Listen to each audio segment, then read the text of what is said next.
Шынайы махаббат. Ол күні үйге келгенімде жұбайым кешкі асты дайындап жатқан.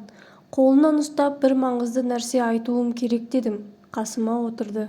Айтатындарым оның жүрегін ауыртатынын түсініп тұрдым.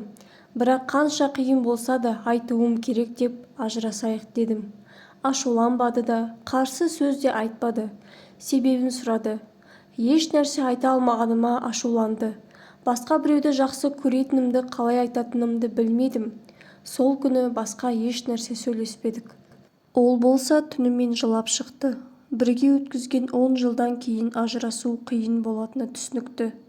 Оның алдында өзімді кінәлі сезінгенім үшін оған көлік, үй, компаниямның 30% үлесін беретінімді рәсімдейтін келісім шарт дайындап қойдым. Бірақ ол оған бір қарады да жыртып тастады. Бір-бірімізге бейтаныс болдық. Оның маған жұмсаған уақыт пен күш-жігеріне жаным ашыды. Бірақ жүрекке әмір жүрмейді. Қазір басқа кісіні жақсы көремін ғой. Келесі күні кешкісін үйге кеш келдім. Әйелім үстел басында бір нәрселер жазып отыр екен. Еш нәрсе айтпай бөлмеме барып ұйықтадым. Ертеңіне маған өз шарттарын ұсынды. Менен ешқандай материалдық зат қаламайтынын, тек ажырасатынымызды бір айға дейін ешкімге айтпай жасырын ұстауын сұрады. Осы уақыт ішінде жақсы отбасына ұқсап өмір сүруімізді сұрады. Бұған себеп жалғыз ұлымыздың бір айдан кейін университетке түсетіндіктен қабылдау емтихандары кезінде отбасы ішіндегі мәселелер оған кедергі болмасын деген ниет екен. Келістім, екінші шарты да бар болатын. Үйленген күні есіктен үйге оны қолыма алып кіргенімізді есіне түсіріп, бір ай бойы оны қолыма алып бөлмемізден есікке дейін апаруымды сұрады. Басында есінен ауысқан ба деп ойладым, бірақ өткен жылдардың құрметіне келістім. Сол күні сүйіктім Ребеккаға әйелімнің осы шарттары туралы айтып едім. Күліп жіберді де, әйелің бір қияли екен деп айтты.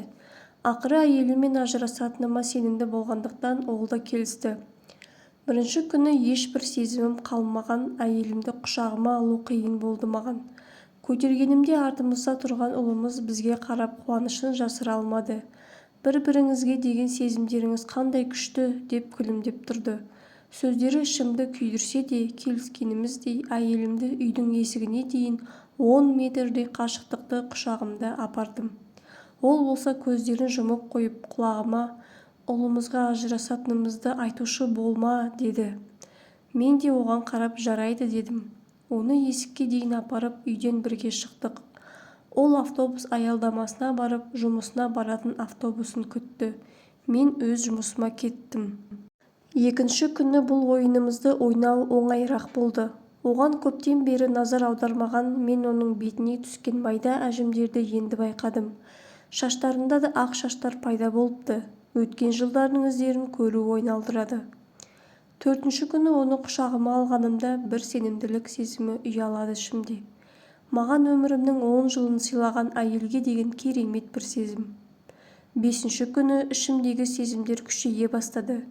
Ребеккаға бұл туралы айтпадым. Әйелімді күннен күнге көтеріп есікке дейін апару екеумізді де бақытқа бөлей бастады. Бір күні оның не киім киетінін ойлап тұрғаным көрдім. Бұрынғы киімдерінің бәрі үлкен болғанын айтты. Расында да соңғы күндері қатты арықтап кеткенін сонда байқадым. Ажырасатынымызды ойлап соның уайымы мен арықтағанын түсіндім. Еріксіз басынан сипадым. Осы кезде келіп қалған ұлымыз, әке, анамды құшағында тасуым керек деді. Әкесінің анасын бөлмелерін есікке дейін тасуы өміріміздің бір дәстүрі болды. Әйелім ұлымды қасына шақырып күлімсіреп құшақтады. Ол күні оны құшағыма алып тасығанымда тура үйленген жылдарымыздағыдай сезімдер кештім. Сезімдерім еріксіз өзгере бастады. Соңғы, яғни 30-шы күні оны есікке дейін апарғанымда одан барлық көрсеткен қиыншылықтарым үшін кешірім сұрадым. Және сол күні Ребеккаға барып ажыраспайтынымды айттым. Отбасымыздың әлсірегені сезімдердің жоқтығынан емес, бір-біріміздің қадірімізді ұмыта бастағанымыздан екенін түсіндім. Үйге қайта жетуге асықтым. Жолдан гүлдер сатып алып араларына сені өмірімнің соңына дейін құшағымда таситын боламын деп жаздым. Үйге бара салып бөлмемізді қарай жүгірдім. Әйелім төсекте жатыр екен. Қасына бардым. Әйелім демалмай жатыр екен. Дәрігерлерді шақырдым. Дәрігердің әйелімнің біраздан обыр ауруы мен ауырғанын және содан қайтыс болғанын естідім. Қатты өкіндім. Ребеккаға жүріп, әйелімнің соңғы айлар бойы обыр ауруымен арпалысқанын білмей де қалыппын. Ал ол менің қамымды ойлап, өміріне санаулы күндер қалғанын білгені үшін ұлымыздың алдында мені анасын тастап кеткен жаман әке ретінде көрсетпеуге тырысыпты ғой. Ең болмағанда ұлымыздың есінде мені жақсы әке, жақсы жұбай болып қалауымды қалапты ғой. Қасымыздағы адамдардың қадірін жоғалтқанда ғана түсінбей барында бағалай білейікші. Екінші әңгіме. Үмітсіз шайтан.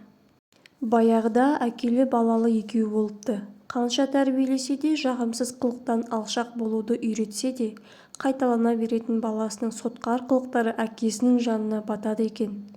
Бірде бала аяқ асты қатты науқастаныпты. Әкесі қолдан келгенін аянып қалмағанмен, ұлының жағдайы күннен күнге нашарлай береді. Перзентінің сотқар қалпынан түзелмегеніне іштен алған әкесі: «Ұлым-ау, алда-жалда олай-бұлай болып кетсең жағдайың не болмақ? Қиқар мінезіңді де түзеп үлгермедің?» деп ақыретін уайымдапты. Сонда баласы: «Әке, сіз не десеңіз де, мен зор үміттімін. Алла мейірімділердің ең мейірімдісі емес пе?» дейді өзіне сенімді үнмен. Көп өтпей бала көз жұмады. Қайғырып жүрген әкесі ұлын түсінде көріпті. Одан ақыреттегі жағдайды сұрағанда ұлы: «Сізге айтқан соңғы сөзім үшін Алла тағала менің барлық қателіктерімді кешірді. Ешқашан Алладан үміт үзбеу керек екен. Мен осыны ұқтым, әке», депті. Үшінші әңгіме. 3 насихат 3000 дирхам.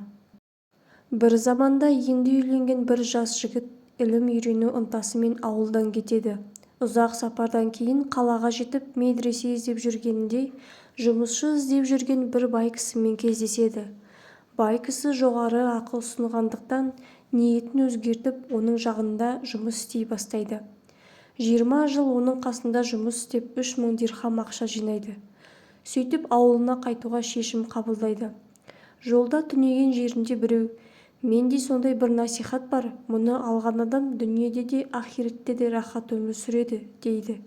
Әлгі адам: «Үйден ілім үйрену үшін кеткен едім, ілім үйрене алмадым.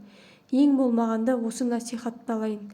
Қалған 2000 дирхам маған жетеді», деп оған 1000 дирхам беріп, орнына «Қаза мен тағдырда не бар болса, сол орындалады.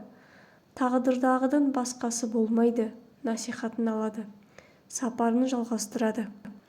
Басқа бір түнейтін жерде тағы да осындай біреуге кезігеді. Ол да: «Менде сондай бір насихат бар, мұны алған адам дүниеде де ахиретте де рахат өмір сүреді. Бірақ құны 1000 дирхам», деп айқайлап тұрады.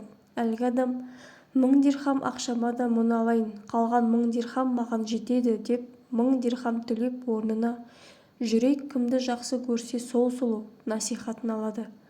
Жолын жалғастырып бара жатқанда басқа бір түнейтін жерде тағы біреуді кездестіреді.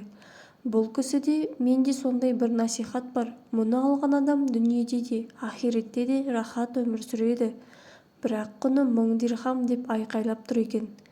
Адам бұл жолы өз-өзімен күресе бастайды.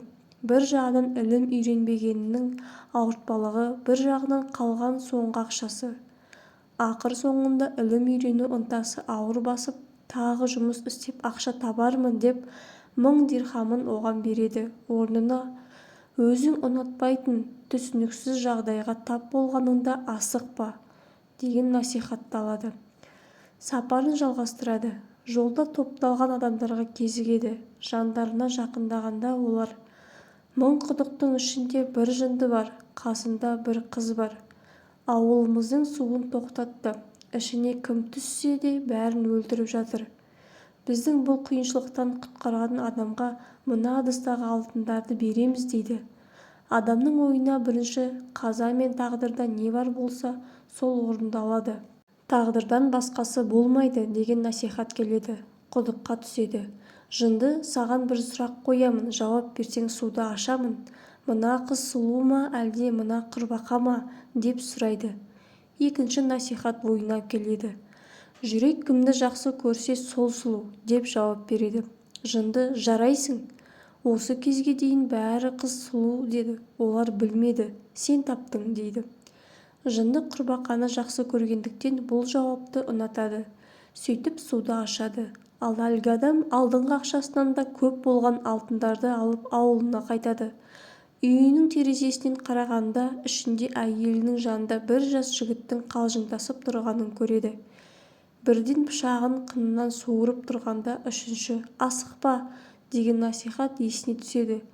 Пышағын жасырып есікті тоқылдатады. Жұбайы есікті ашып жанындағы жас жігітке «қара балам, әкең келді» деп қуанады.